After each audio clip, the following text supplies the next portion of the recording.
84 लाख योनि सब लोग कहते हैं, पर काउंट किसने किया ये तो आज तक कोई नहीं बताता। भाई किसने गिना 84 लाख योनि? पहले तो उस डाटा को लाओ, कि उस डाटा को कलेक्ट करें कि 84 लाख योनि गिनने वाला वो कौन है। समझ रहे हैं बात को? हमारे शास्त्र बताते हैं और शास्त्र कभी गलत नहीं कहते। 84 लाख योनि, 84 लाख योनियों में हर जीव जंतु आते हैं।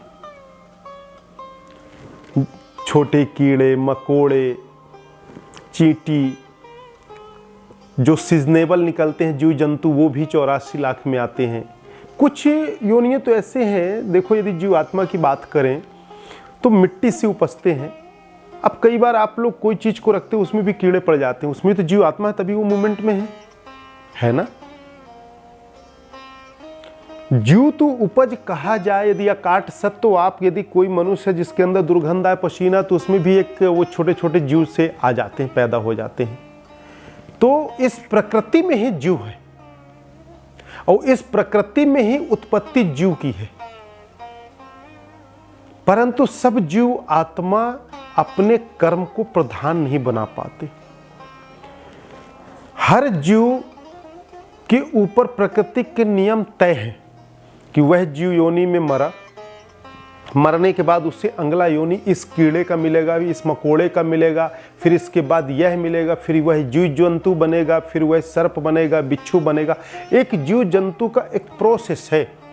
जैसे हम गाय को घास डाले, दूध दोहन किए, उसके बाद गाय के पेट में एक दूध का प्रोसेस बना, हमने उसको घास खिलाया हरा, उसके अंदर मांसपेशियों से प्रकृति ने, ईश्वर ने कौन सी ऐसी ऊर्जा रखी जिससे दूध सफ़ेद निकला। उस दूध को हम फिर कर्म के द्वारा निकाले, फिर उसको छान कर रखे, फिर उसको हमने गर्म किया, फिर उसको प्रतीक्षा किए, फिर उसको मलाई निकाले, फिर दही कर्ड बनाए, फिर उसको घी का एक लंबा प्रोसेस है। फिर उसके बाद जाकर कहीं उसका एक निचोड़ अनुभूति मिलती है, खुशबू में मिलती है ना। उसी तरह से जीव आत्मा का भी एक जीव का एक लंबा प्रोसेस है। जीव का एक लंबा चलता रहता है, चलता रहता, जन्म मृत्यु, खाना पीना, मलमूत्र त्याग करना, कीड़ा मकोड़ा खाना, जीव हो मारो जी आधारा।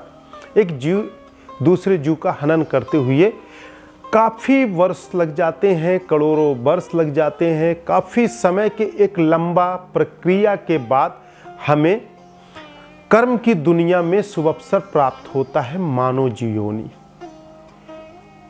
इस योनि में कहा गया है कि कर्म प्रधान है।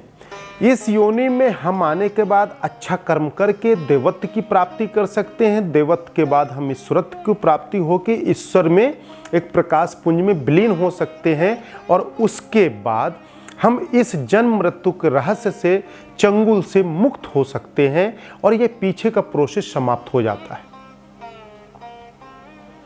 किस तरह के कर्म वालों को किस तरह की आत्माओं में जन्म मिलता है।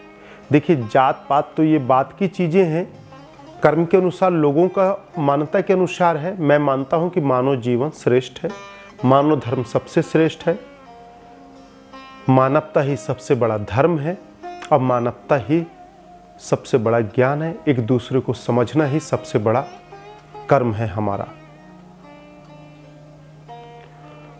तो हर जीव का एक प्रोसेस है, परंतु मनुष्य चाहे तो कर्म के अनुसार हर बार मनुष्य पा सकता है धर्म मनुष्य योनि में।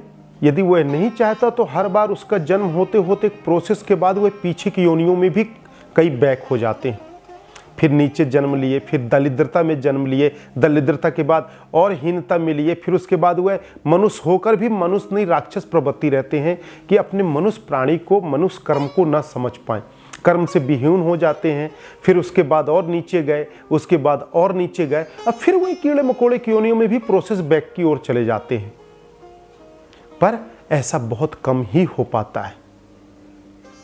99% मनुष्य जीवन मनुष्य में ही अवतरित होता है। मनुष्य मरेगा तो मनुष्य ही बनेगा।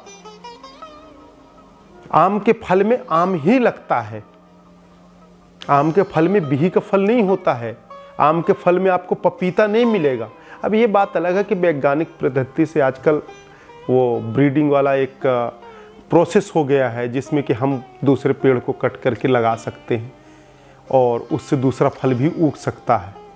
उस प्रोसेस से हम लोग कम समय में ईश्वरत्व को प्राप्ति तो कर ही रहे ना। तो कहीं ना कहीं योग की ही पद्धति तो वो पद्धति है विज्ञान की। विज्ञान भी अध्यात्म से उपजा है।